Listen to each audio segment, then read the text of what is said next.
Bonjour à tous, bienvenue à cette petite chronique de la pépinière Lemay. Donc aujourd'hui, on va parler des primeurs et des nouveautés pour 2021. On sait que dans notre catalogue, il y en a énormément, on en a au-dessus de 150, mais il y en a quelques-unes qui se sont démarquées, qu'on a choisies, dont le diaporama.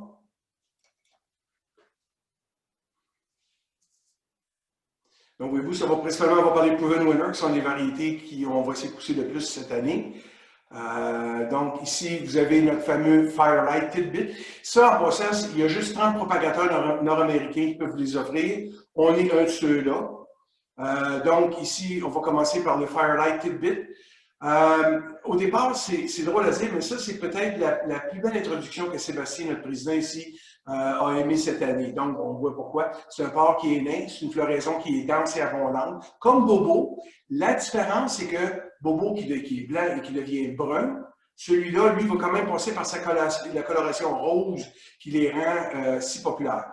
Donc, parce que vous avez du blanc, du rose et du brun, du copper, ça fait l'effet tricolore. Il atteint juste 60 cm de haut. Donc, c'est quand même une variété qui se place très, très bien dans des situations de petits jardins, si on veut, là. Après ça, on va avoir, encore toujours exclusif aux 30 propagateurs, on va avoir ici le Quick Fire Fab.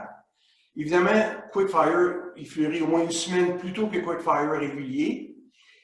Je voulais vous amener mon ballon de football, je ne l'ai pas fait. La fleur va être à peu près l'équivalent de ballon de football canadien, donc c'est une très, très, très grosse fleur. On peut le comparer à un vanille fraise, si on voulait un petit peu, à cause des différentes colorations dans l'épi floral, mais en beaucoup plus dense. C'est le fun aussi parce que les fleurs sont toujours portées très, très, très dirigées au-dessus du feuillage. Puis, comme beaucoup de nouvelles variétés, la coloration part toujours du bas de la panicule et elle progresse vers le haut au top. Ça, personnellement, moi, c'est un de mes préférés. Okay? Ça, c'est le Limelight Prime. C'est une variété qui est plus érigée puis plus court que Limelight, mais par contre, qui est un peu plus haut que Little Lime, que certains trouvent peut-être un peu court. Donc, c'est vraiment une version améliorée. C'est une couleur lime qui est plus vive que son parent. Ça, je peux vous le dire parce qu'on en a dans nos champs ici. La coloration automnale rouge foncé est beaucoup plus intense, parce que l'autre, on sait que c'est comme un vert lime, puis après, ça devient pratiquement brunant. Et la floraison est plus hâtive et les tiges sont plus solides. Ce que je vais apporter, les trois derniers hydrangeés qu'on vient de parler, ont tous une caractéristique qui est bien fun des nouveaux hydrangeés. Les entre-nœuds sont très, très, très rapprochés un de l'autre, ce qui fait que les plants ne flopperont pas. Même s'il fait chaud dans le printemps, que la croissance est plus active, les plants quand même vont toujours rester très bien dirigés avec des épis qui se portent au-dessus du feuillage. Ça, c'est un hydrangée serrata, OK? Ça, c'est pour moi, personnellement, c'était une vraie révélation. C'est une variété qui est évidemment très, très vigoureuse parce que c'est un serrata et c'est une des plus rapides à fleurir. Sa floraison débute tôt, puis elle se poursuit presque tout l'été jusqu'à tard en automne. Moi, mes clients, quand ils visitaient ici, ils ont pu assister à une fin de floraison qui était très, très, très belle parce que si vous regardez les fleurs, ce sont toutes des fleurettes avec des petites fleurettes doubles. Avec un centre mauve. C'est très, très, très, très beau. Évidemment, le pH du sol va jouer sur la couleur de la fleur. Il faut s'en attendre. C'est un peu le principe des Macrophylla serrata. Mais moi, je pense qu'une de ses caractéristiques, c'est son feuillage. On ne le voit pas sur la photo, mais moi, j'ai beaucoup de clients qui m'ont fait arrêter pour qu'on puisse aller voir le feuillage. C'est un amalgame, en fait, de Bourgogne, de rouge et de rose. Donc, quand la floraison termine, il vous reste encore 2 à 3 semaines, peut-être même un mois de coloration encore. Le rosier Ringo All-Star. Probablement celui que les clients ont aimé le plus dans mes rosiers, la série Proven Winner cette année. C'est une fleur simple, OK? Mais là, évidemment, c'est une photo qui a été prise à un certain moment, mais quand vous allez m'en voir, si vous venez ici visiter, puis vous regardez mon champ, j'en ai 350, imaginez ça, mais à différents stades. Ça fait en tout cas, vous allez une journée, ça a une certaine couleur générale, vous y retournez le lendemain, c'est plus la même couleur. Ça change constamment. En fait, nous, on dit que c'est un melon orange et rose qui devient l'avant la maturité. Ça, c'est la description qu'on vous donne, mais c'est plus que ça. Il y a plus de couleurs encore, il y a plus de vibrance. on voit que le centre est toujours plus foncé. Puis quand on regarde ça de même, on peut presque dire, hey, non, ça ressemble-tu à une fleur d'hibiscus? Excepté qu'au lieu d'être mauve dans le milieu, c'est rose. Ça a été nommé la rose de l'année par le HRS en UK en 2015. Cottinus rugigria Winecraft Gold. Bon, ça, on rentre dans les nouvelles variétés. C'est un feuillage qui est à coloration unique parce que ça émerge orangé, ça se nuance en cours de saison, ça devient doré, puis presque chartreuse à maturité. Là, je vais vous arrêter. Là, j'en vois qui pensent, bon, ça ressemble au Golden Spirit. Quand tu les compares les deux, celui-là, il a une coloration beaucoup plus vibrante, avec je pense que ces panicules sont beaucoup plus belles aussi que l'autre. C'est évidemment des panicules rosées. C'est un plant qui est plus petit, qui est quand même très, très vigoureux, une belle ramification. Ici, on a marqué en bas pour un éclat de lumière au jardin, puis ça, je suis entièrement d'accord avec ça. Bon, ça, le Cottinus de Velvet Fog. Au début, quand je l'ai vu, mais il faut vraiment le voir aller pour comprendre c'est quoi qu'il voulait dire. Quand ils disent que c'est plus décoratif, je pense que le contraste entre le feuillage vert bleuté puis le rose du Cottinus, c'est frappant. Ça rentre vraiment dans le dash.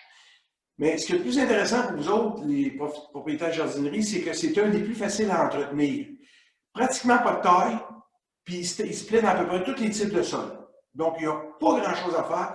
La seule chose qu'on va tailler, c'est si on veut donner une certaine forme. C'est tout.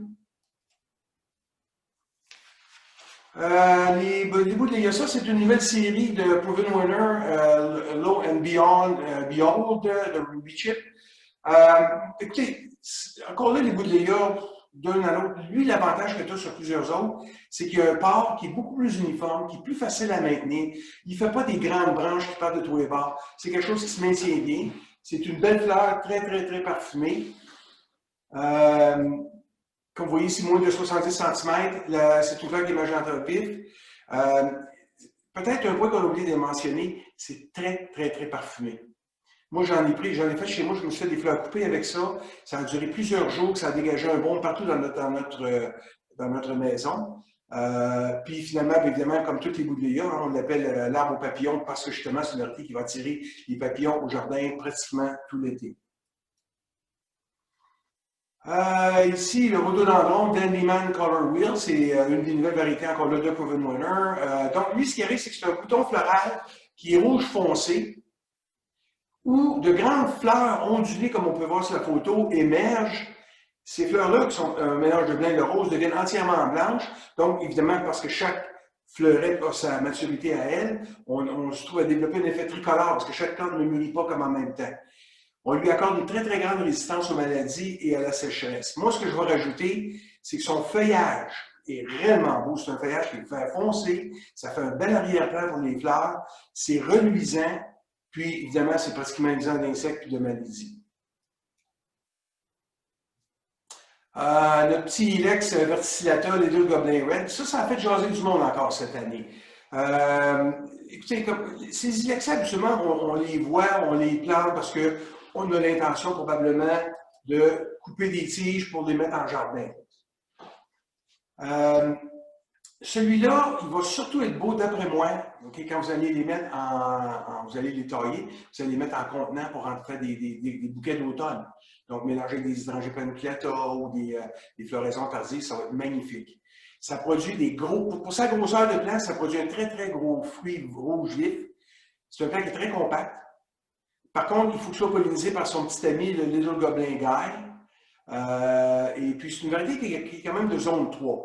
Faire attention, si vous avez l'intention de récolter des fruits pour faire des bouquets ou des arrangements floraux, les fruits sont ornithologiques, fait que ça explique que les oiseaux les aiment pas mal.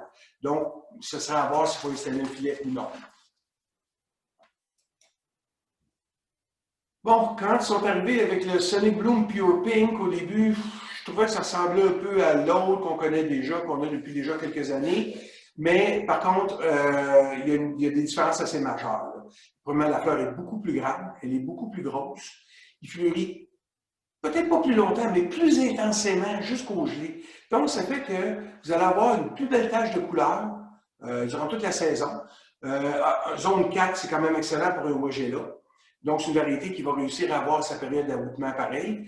Et ça a une excellente résistance au chevreuil. En passant, les colibris, ils les adorent beaucoup, parce que toutes les fleurs qui sont en trompette, évidemment, attirent les colibris. Donc, ça va les faire passer de fertilité chez vous. Vous n'êtes pas obligé d'éliminer les fleurs fanées pour avoir une floraison abondante. Ça, c'est une autre caractéristique le fun pour les propriétaires de jardinerie.